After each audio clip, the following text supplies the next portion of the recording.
We got some buck wild stuff in GameFi news as Metaverse market to surpass $50 billion by 2026. Tony Hawk is doing a Japan Air into the half pipe that is the Metaverse, and Axie Infinity cuts its rewards program.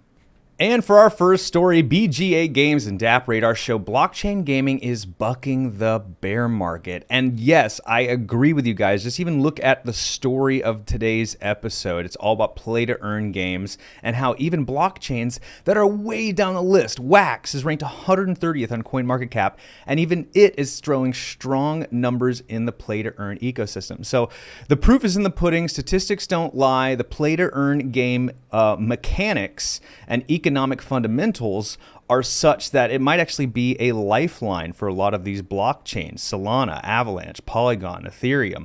Like, this might be one of the deciding factors of what will make it and what won't make it through this next bear market. So play to earn games is one of those like incredible innovations in this smart contract NFT blockchain space that I think will help springboard us into the next paradigm. And so I'm in complete agreement here. Blockchain gaming is definitely bucking the bear market and something you got to be paying a little bit more attention to, especially as we get into our next bull run.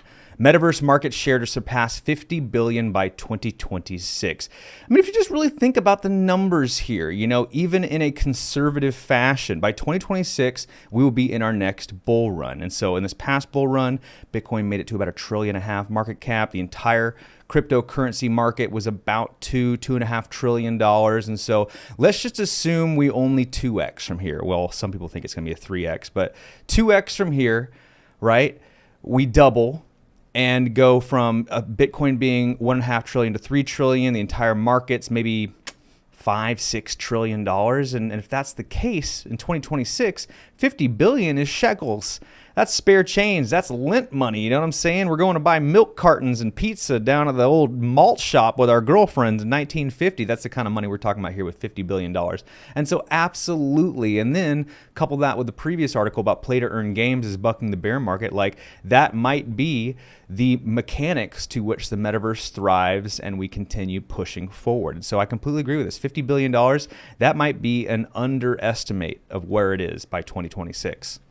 Tony Hawk skates into the metaverse with largest virtual skate park ever. Yes, it was only a matter of time before Tony Hawk Japan aired his way into play-to-earn games. I mean, who doesn't remember Tony Hawk Pro Skater? That blue cartridge on the N64. I mean, when this guy makes a game for a platform, it explodes. And so, wow, another lifeline, another adrenaline shot straight to the heart, Pulp Fiction style, is what Tony Hawk is ollieing into the half pipe with no helmet and no elbow pads. This guy's going freaking full grind 50-50. You know what I'm trying to say. Go Tony Hawk. Next story here, Axie Infinity cuts rewards from classic games, subtly forcing play-to-earn players into a new mode.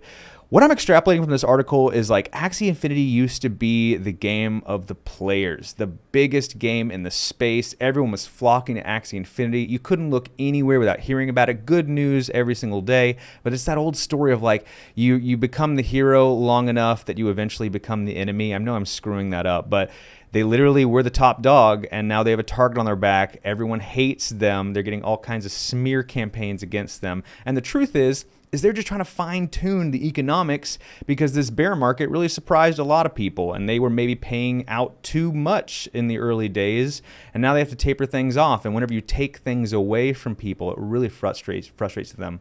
And so I think, truthfully, that's what Axie Infinity is forced to do here, is figure out a better way to pay people out in hopes of like keeping the ship afloat. Honestly, they are just hemorrhaging money, and they got to figure out a better way to do it. You're going to lose some fans in the process, but if you can make it to another day, you could potentially please those pissed off fans in the future. And so I'm sorry, Axie, you had your day in the sun. You made a lot of money. People were very excited to be a part of Axie Infinity's community for a while there. And so of course, you're going to have a couple bummer days here in the future. So sorry about that, Axie Infinity. And then function over fun. Analyst says play-to-earn games don't need to be fun in order to retain users. And yes, we are in its infancy right now in play-to-earn games. And the important thing to try to figure out is the economics, is the payout structure within these games.